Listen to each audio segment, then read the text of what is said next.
오늘 본문 말씀은 요한복음에서 일명 아버지 논쟁, 정확한 성경적 표현으로 얘기하면 아비 논쟁으로 알려져 있는 그런 말씀입니다. 이 본문은 지난 수요일 성경 공부 시간에 했던 본문이고요. 마침 또 오늘이 아버지 날이기도 해서 그때 그 제목 그대로 제가 준설교 제목으로 정해봤습니다. 오늘 본문의 내용을 정리하면 이렇게 됩니다. 예수님이 유대인의 이제 3대 명절 중에 하나죠. 초막절에 예루살렘 성전에 올라갑니다. 초막절은 유대인의 3대 명절 가운데 하나이고요. 시기적으로 보면 모든 수확을 마치고 저장하는 시기에 지켰던 절기라서 지금의 추수감사절에 해당이 되고, 또 구약성경에 보면 거두어서 저장했다라고 해서 다른 말로 한문으로 하면 이제 수장절이라는 절기로도 표시가 되어 있습니다. 그리고 역사적으로 보면 이 초막절은 이스라엘이 애굽에서 벗어나서 40년 동안 광야를 걸어가 가나안 땅에 도착하기까지 어디에 살았느냐면 티볼리 같이 좋은 주택에 살았던 게 아니고요. 정말로 말 그대로 초막을 짓고 살았잖아요. 초막을 짓고. 그래서 그때를 기억하자는 의미로 초막절이라고 되어 있고, 또 다른 말로 하면 영어로 하면 아마 텐트로 표현되어 있을 것 같은데요. 텐트에서 잤다 그래서 성경에 보도 장막절이라는 말로도 이 초막절은 설명이 되어져 있습니다. 이 초막절은 8일 동안 지켰던 절기이고요. 예수님이 초막절 마지막 날 예루살렘 성전 안에서 바로 헌금함 앞에서 정말로 가장 중앙에서 말씀을 이제 전하시게 됩니다. 오늘 예수님이 전한 말씀 중에 우리가 읽은 본문 바로 앞에 있는 아주 유명한 말씀이 하나 있습니다. 아마 교회 다니셨던 분들은 한 번쯤 다 들어보셨을 그런 말씀의 내용이고, 저희 목요 감리교 신학대학교 채플에 가면 정중앙에 헬라어로 이 문구가 쓰여져 있기도 합니다. 요한복음 8장 32절인데 진리를 알지니 진리가 너희를 자유하게 하리라, 이렇게 쓰여져 있습니다. 예수님이 이렇게 말하니까 이 말을 들은 유대인들이 반문을 합니다. 자유롭게 한다 그러니까 자기들이 지금 누군가에 의하여 종살이 하는 것처럼 느껴지잖아요. 그래서 이렇게 반문합니다. 요한복음 8장 33절 말씀인데, 그들이 대답하되 우리가 아브라함의 자손이라 남의 종이 된 적이 없거늘 어찌하여 우리가 자유롭게 되리라 하느냐. 자신들은 아브라함의 자손, 아브라함을 할아버지로 조상으로 모시고 살아왔던 사람들이라 종된 적이 없는데 왜 너가 지금 예수님이 우리를 자유롭게 해줄 거냐고 하는지 이해가 되지 않는다라고 반문을 합니다. 그러자 예수님은 유대인들이 혈통적으로는, 혈육으로는 아브라함의 자손인 것을 맞다라고 인정하시면서 영적으로는 아브라함의 자손이 아니다라고 말씀합니다. 왜냐하면 유대인들이 아브라함이 자신들의 할아버지고 조상이라고 하면 당연히 아브라함이 하나님께 순종하고 하나님께 믿음을 가졌던 것처럼 유대인들이 그런 믿음과 그런 순종을 가졌어야 하는데, 유대인들이 전혀 그의 조상 아브라함을 닮지 않았기 때문에 너희가 아브라함의 자손이 아니다 라는 말씀을 하게 됩니다. 아브라함을 닮지 않았을 뿐만 아니라 유대인들이 하나님이 보내신 예수님을 죽이려 하고 있기 때문에 죄의 종이라고 하면서, 유대인들이 이렇게 악한 것은 유대인들이 그 아버지를 닮았기 때문이고 그 악한 아버지에게서 유대인들이 나왔기 때문이다 라고 이야기하시면서 아버지 논쟁이 이제 시작이 됩니다. 그러면서 예수님이 그 악한 아버지가 누구냐라고 하는 말씀이 오늘 본문 속에 나와 있는데, 유대인들 입장에서는 아주 충격적인 말씀일 수밖에 없습니다. 본문 44절인데 좀 함께 읽어보겠습니다. 너희는 너희 아비 마귀에게서 났으니 너희 아비의 욕심대로 너희를 행하고자 하느냐. 그는 처음부터 살인한 자요 진리가 그 속에 없으므로 진리에 서지 못하고 거짓을 말할 때마다 제 것으로 말하나니 이는 그가 거짓말쟁이요 거짓의 아비가 되었습니다. 예수님이 이 말씀을 통해서 유대인들이 악한 것은 그의 아버지 마귀를 닮았기 때문이다, 마귀에서 나왔기 때문이다 라고 이야기합니다. 그리고 그 마귀처럼 그 아버지가 행했던 것처럼 사람을 죽이려 하고 거짓말을 한다라고 말씀을 하시게 됩니다. 예수님이 이렇게 말씀하신 것은 창세기 2장 3장에 나와 있는 구약의 말씀 때문에, 유대인들이 가지고 있는 전통 때문에 이 말씀을 하시게 됩니다. 거기 보면 여러분들이 아시는 것처럼 아담과 하와가 에덴 동산에서 하나님이 따먹지 말라는 선악을 알게 하는 나무 열매를 뱀이 꼬시잖아요. 마귀가 꼬시게 됩니다. 그 거짓말로 꼬심에 넘어가서 결국 아담과 하와가 그 선악을 알게 하는 열매를 따먹게 되고 에덴 동산에서 쫓겨납니다. 그리고 그 다음에 4장에 가면 또 어떤 내용이 있느냐면 그 마귀의 영향을 받아서 형 가인이 동생 아벨을 죽이는 살인사건의 이야기가 기록이 되어져 있습니다. 예수님이 아브라함이 유대인들의 아버지가 아니라고 말한 이유는 바로 그들 마음속에 악한 마음과 속이는 마음과 남을 죽이려고 하는 마음이 있기 때문에 그렇게 이야기하고 그렇게 해석을 해 주셨습니다. 그때 이번에는 하나님이 유대인들이 뭐라고 얘기하느냐면 하나님이 그럼 우리 아버지다 라고 이야기합니다. 그것이 오늘 본문 41절 시작에 나와 있는 말씀의 내용입니다. 아버지는 한 분뿐이시니 곧 하나님이시로다. 아브라함이 너희 아버지가 조상이 아니다 그랬더니 이제는 그럼 우리 아버지는 하나님이다. 유대인들이 그렇게 이야기를 합니다. 그때는 예수님은 하나님도 유대인들의 아버지가 아니라고 말씀합니다. 왜냐하면 하나님이 유대인들의 아버지라고 하면 하나님이 보내신 예수님을 사랑했어야 하는데 그 예수님을 사랑하지 않았기 때문에 하나님도 유대인들의 아버지가 아니라 말씀합니다. 그것이 바로 오늘 본문 42절에 기록된 말씀입니다. 예수께서 이르시되 하나님이 너희 아버지였으면 너희가 나를 사랑하였으리니 이는 내가 하나님께로부터 나와서 왔음이라. 나는 스스로 온 것이 아니요 아버지께서 나를 보내신 것이다. 요한복음에서 아버지의 논쟁의 핵심은 뭐냐면 자녀가 아버지에게 피를 물려받은 것으로 나는 아버지의 자녀라고 말할 수 없다는 겁니다. 쉽게 말씀드리면 아브라함이 아버지면 아브라함이 행하였던 믿음과 순종을 유대인들이 했어야 하는데 그렇게 하지 않았기 때문에 아브라함이 진정한 그들의 조상이 될 수 없다는 얘기입니다. 유대인들은 자신의 아버지를 아브라함이라 하고 하나님이라고 했습니다. 그런데 정작 유대인들은 자신들의 아버지라고 주장하는 아브라함도 본받지 않았고 하나님의 말씀도 듣지 않았다라고 하는 얘기입니다. 오늘 본문 47절 마지막에 그래서 예수님이 이렇게 말합니다. 하나님께 속한 자는 하나님의 말씀을 듣나니 너희가 듣지 아니하면 하나님께 속하지 아니하였음이라. 하나님께 속했다고 하면 당연히 하나님의 아버지라고 하면 하나님의 말을 들어야 하는데 유대인들이 듣지 않았다라고 하는 얘기입니다.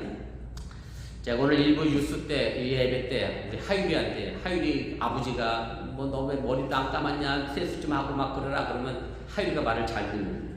근데 옆집 아저씨가 하율이 보고 야 너는 옷을 왜 그렇게 입었냐 세수도 안 하고 다니냐 그러면 하율이는 어떻게 해야 돼? 그랬더니 하율이가 뭐라고 하냐면 무시해요.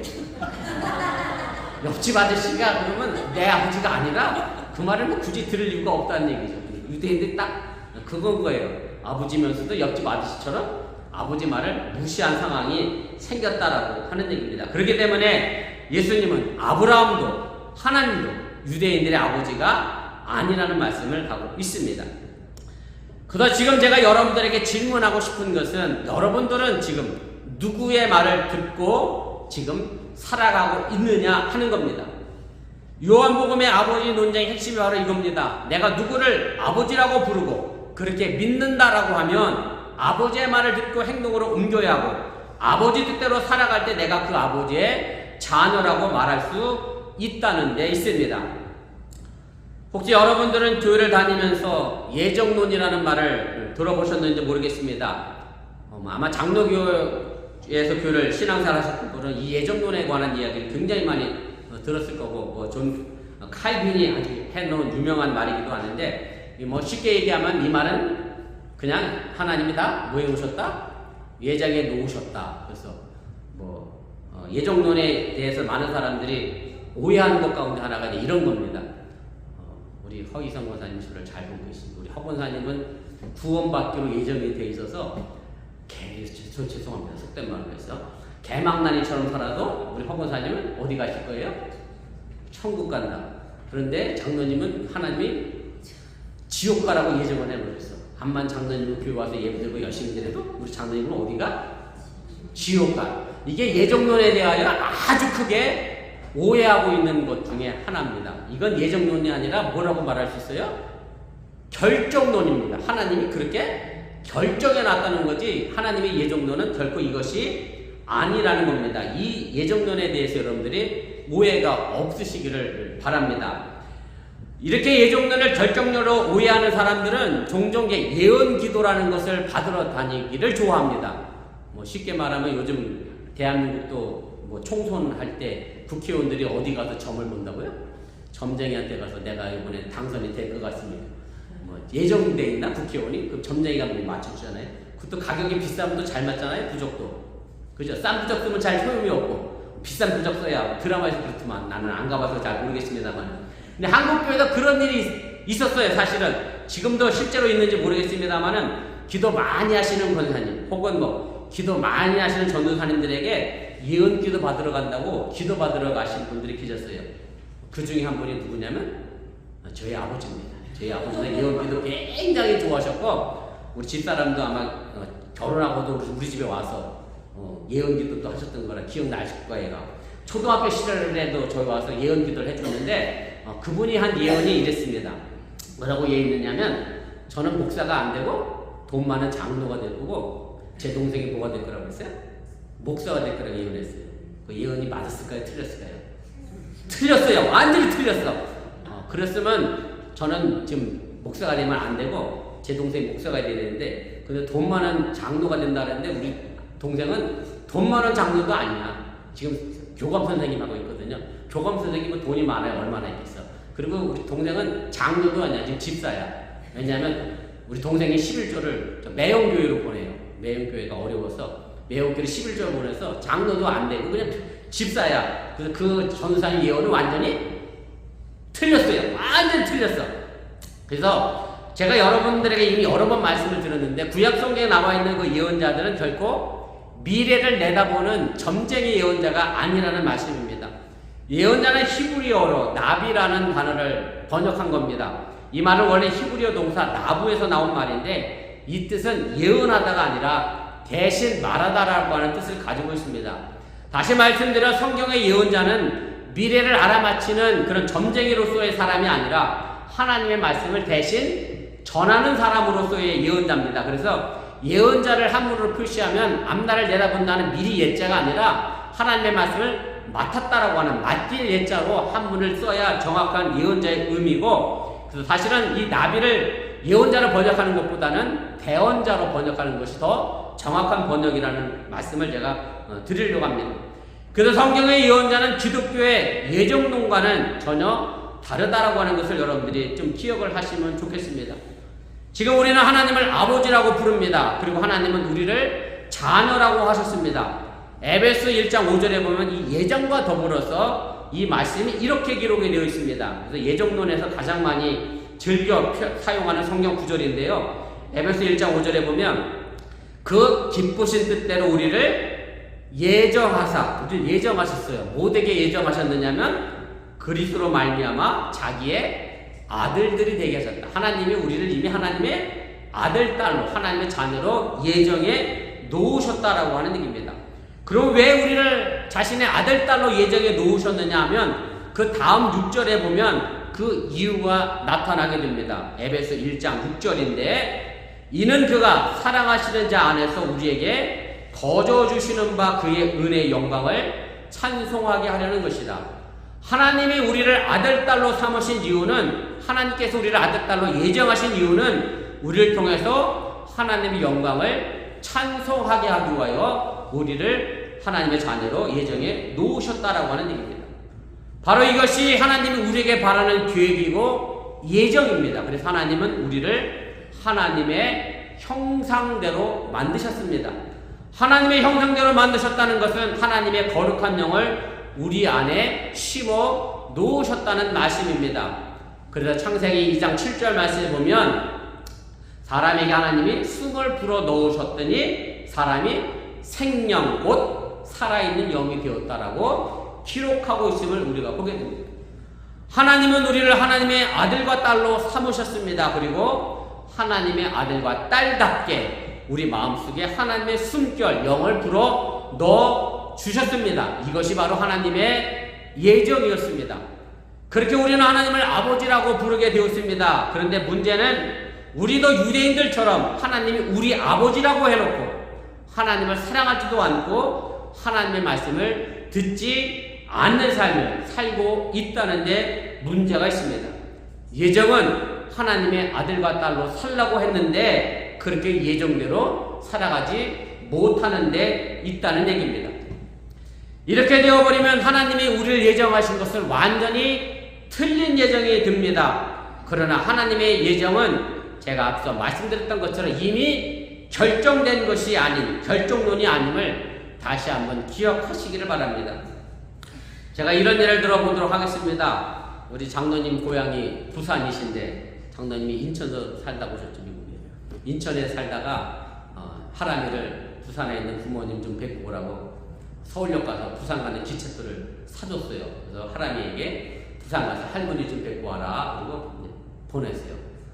근데 하람이가 서울역에 갔는데 부산을 왠지 가기가 싫어. 목포에 있는 친구가 보고 싶어. 그래서 서울역에 가서 기차표를 목포역으로 바꿔서 목포를 갔습니다. 장로님의 예정은 어디셨어요? 부산이었는데 그렇게 예정됐는데 하람이 부산 가도록 예정이 됐는데 하람이는 서울역에서 자신의 기차표를 목포로 바꿔 놨다라고 하는 얘기입니다. 하나님의 예정은 결정이 아닙니다.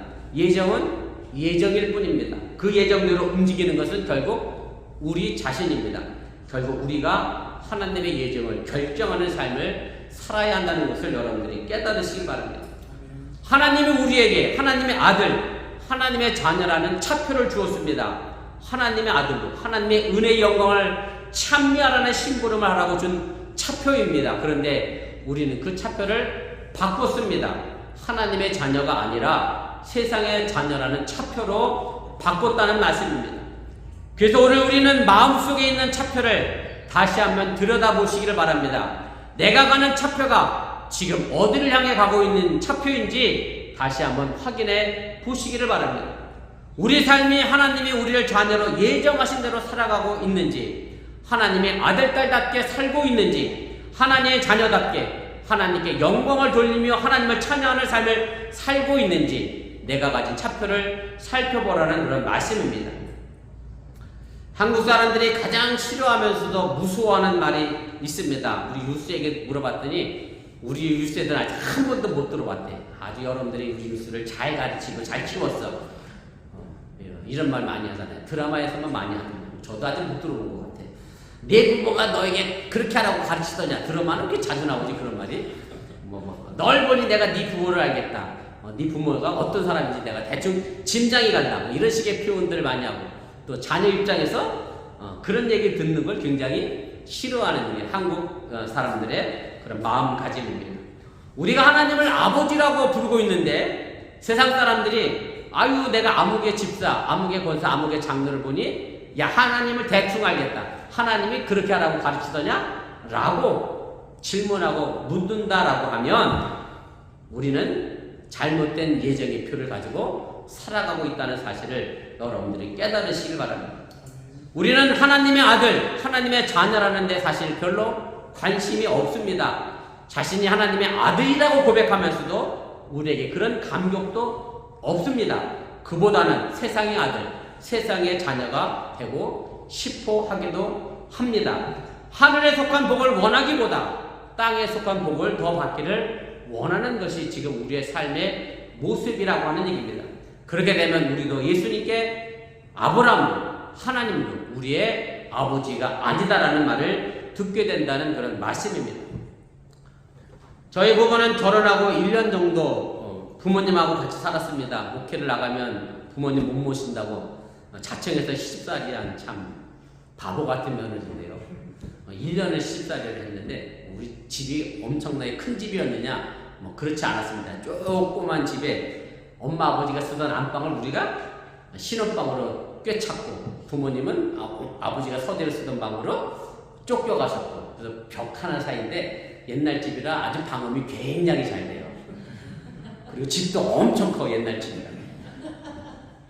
그래서 우리 아버지가 우리 저기 현근아랑 좀 막 미안 죄송한 얘기 있는데 야 저기 좀 데이트를 갔다 오라고 돈도 줬다니까 저기 갔다 오라고 근데 같이 사니까 왜 싸울 일이 없겠어. 싸워야 되잖아. 말다툼 해야 되는데 그러면 옆방에 있는 부모님이 다 듣고 있어. 그래도 이거 우리 때니까 듣는 것 같아. 그럼 옆에서 아버지가 어떻게 하고 계셔? 흔히들 그러잖아. 내가 다 듣고 있으니 너 조용히 해라. 이제 헛기침 하잖아. 그러면은 그래도 우리 시대는 그 말 그게 들리면 이게 나 잘 들었는데 요즘 아들, 딸, 며느리는 안 그럴걸? 그지 안지사님? 안지사 어때 요즘은? 아들, 딸이 싸우면 우리가 조용히 해야지. 이렇게 어른의 권위가 참 없어진 그런 세상이 됐습니다. 어른이 참 없어요. 참 뭐라고 해도 거의 말을 듣지 않는 그런 세상입니다. 뉴스들의 모습 속에서 제가 그렇습니다. 제가 그런 뉴스한테 그랬어. 미국에서 어떻게 가르치냐면 사람은 모두 다 평등하다, 이꼬라다라고 얘기한다고 나린이. 그래서 나린이한테서 그러면 나린아 아부작업 나오고 이꼬라냐? 그건 또 아닌 것 같은데요. 예, 물론 인간 대 인간으로는 다 우리 평등합니다만은 그러나 어른이 가지고 있는 권위는 우리가 사실 인정해야죠. 그것을 인정하지 않게 되면 흔한 말로 세상 사람들로 뭐라고 말을 들어요? 버릇없는 자식이라는 말을 듣게 될 수밖에 없는 그런 상황이 생깁니다. 우리 신앙인에게도 어른이 있습니다. 하나님이 계시고 예수님이 계십니다. 가정에서 하나님의 말씀보다 큰 목소리가 있어서는 안 된다라고 하는 얘기고요. 교회에서도 하나님의 목소리보다 사람의 목소리가 크면 그 교회는 죽은 교회가 됩니다. 하나님의 거룩한 말씀 앞에서 하나님을 찬양하고 하나님께 영광 돌리는 것이 교회라고 하는 사실을 여러분들이 믿으시기를 바랍니다. 여러분들은 지금 누구의 말을 듣고 있는지, 누가 우리의 아버지인지 다시 한번 차표를 확인해 보시기를 바랍니다. 하나님이 우리를 자녀로 삼으셔서 우리에게 거룩한 사명을 주셨음을 기억하시고 여러분들의 삶의 모습을 통해 아버지 되신 하나님을 찬양하는 아름다운 향기가 드러날 수 있기를 주님의 이름으로 간절히 축원을 드립니다. 우리